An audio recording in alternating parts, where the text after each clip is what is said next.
Hi, I'm Jerry Damon, and my guest right now is Chris Lawrence. Chris, thanks for joining us today on the program. Yeah. You are a cancer survivor, Chris. Yes. Tell me about that. Yeah, well, I guess that's a title I would have never have thought I would have had behind my name, Chris Lawrence, cancer survivor. But it's true. Sort of been it's about 2.5 years ago now. My wife and I were living in Colorado. We had just had our daughter, so that summer of 2015, and then later that fall I started having some back pain, and I'm an athlete and like to do a lot of different things, and I was doing a bunch of triathlon races, and I like to do skiing stuff in the winter. Wow. And I started having this trouble, and I went to the doctors, and they're like, oh, it's just a back sprain, give it time, it's going to heal. And It's not a big deal. Exactly, yeah. Everybody said that. Not a big deal, No one did an MRI or anything. They didn't think I needed to because I looked really healthy and I was, fairly young. And so, but anyway, it started getting worse. And it just didn't make sense because there was no incident of injury. And after a few months, it turned into back spasms, and it was just stuff I've never experienced. It was really painful. But eventually, they did an MRI, and they saw that they're like, I remember when I got the call from the doctor, it was just devastating. He's like, we can tell even from the MRI that you have cancer, and it's spreading from somewhere else. How did you take that news at the time, Chris? Just darkest day. It was just terrible. I remember telling my wife, and we were terrified, just terrified.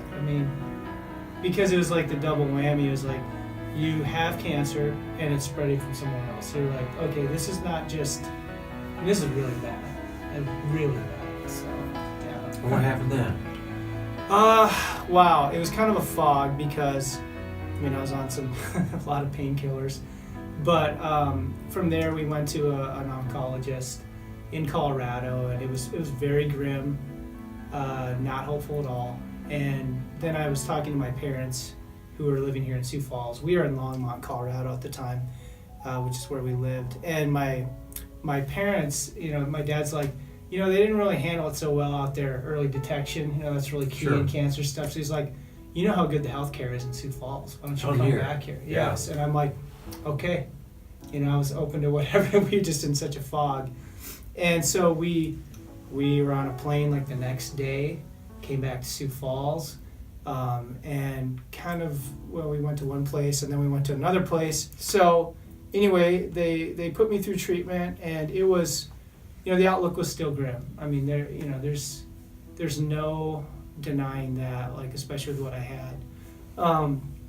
But what happened was, after I eventually met with it would be their precision oncology team. And this guy, he said something totally different that the other doctors weren't saying. He's like, I know how to treat this. And I just remember my wife and my dad, we were just kind of stunned because nobody else was saying that. They gave you hope, didn't they? Yes, exactly. That's what happened. It just changed the dynamic of it. I'm like, okay, I know this is still, there's no guarantees here, but that hope, we felt that in the room that day. So much. It just, I was in such a fog. We were just, when you get a diagnosis, it's just devastating, especially, stage 4, right? That's pretty intense.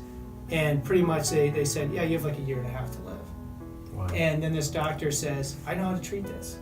And no one else was saying that. And that's what they did. They treated it. That's correct. And what happened? Well, it was a long road of treatment. I went through a lot of stuff, but it depends on your definition of things, but I was, within 2-3 months, my scans were showing clear. And you could tell where the cancer had been, but the tumors were blackened, they were dying. And then, even like a year, like 9 months after that, then they said, yeah, no evidence of disease. Wow. You're cancer free. Praise God. Yeah, it was crazy. It was just an amazing reversal. And it was a long road. It was very scary, but it was just unexpected. What about your faith in God during that time? Yeah, I don't know how anybody goes through something so hard and so dark without it. And I think I've always believed in God, and I, I've known Him, but I guess this just challenged me in a whole new way, and even what I believed about Him, and especially about hope. I thought I understood hope before this, but I don't think I did. What I found is, the absence of having hope really reveals how vital it is. You don't really realize how bad you need it until it's threatened. And then when I had it threatened, it just opened my eyes to, I'm like, okay, so this is why people facing cancer or other devastating diseases or other, situations where they feel like they're at a dead end, why they talk about hope. How's your life today, Chris? My life's great. It's really good. I have hope. I'm living in hope. I mean, I've come through a lot. I'm not naive enough to say, oh, I'm out of the woods, like I'm cured. I mean, some might say basically am, but I still face risks of recurrence, and I'm still, I'm on some preventative treatment and things like that. So but life is much better. I mean, I would say as of a year and a half ago, my life has returned to normal, or maybe somewhat of a new normal. But it's been amazing, and I think there's just a lot of things that have happened on this journey. But Chris, what's your message to someone right now watching this video? That person's been diagnosed with a severe illness, could be cancer. Yeah. What message or hope from your experiences can you share right now that would be of help? Yeah, well, I think I would say that there's always hope. I mean, there's always hope. Like, I just think that,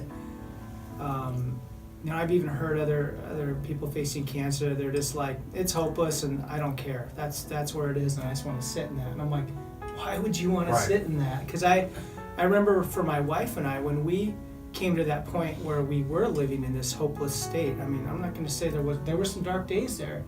We talked about, I said it's like I felt like I was dead before I was actually dead. You're living, but you just don't have that zest for life. You don't. You're not trying to live through each day as productively as you can, and it was devastating. So I'd say for people, there's always hope, and I would say the medical advances that are happening in cancer, it's crazy. Right. I mean, my eyes are open.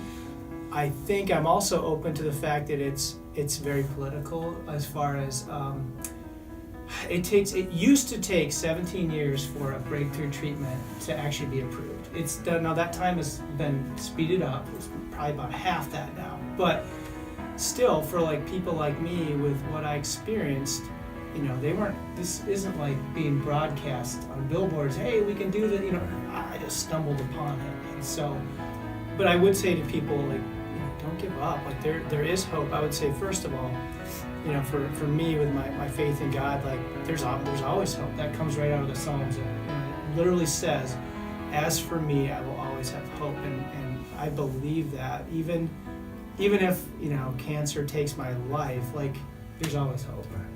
And so I'd say that to people, that there is a spiritual hope that maybe you've never found. And then I would also say, medically, like, I think there's this hope in the advances. It is for everyone, and even the two aspects of hope I just shared, it's literally for everybody, regardless of their faith background, regardless of their social background, or whatever. This don't give up, right? Yeah, it's for everybody. And so I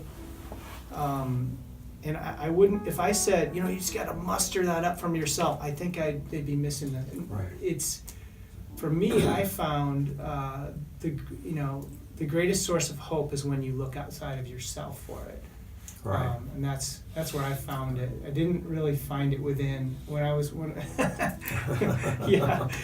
wasn't there. Right. So, yeah. Chris, thanks for sharing your story today and making a difference in the community. Sure. Appreciate it. Yeah. For Island of Life, I'm Jerry Damon.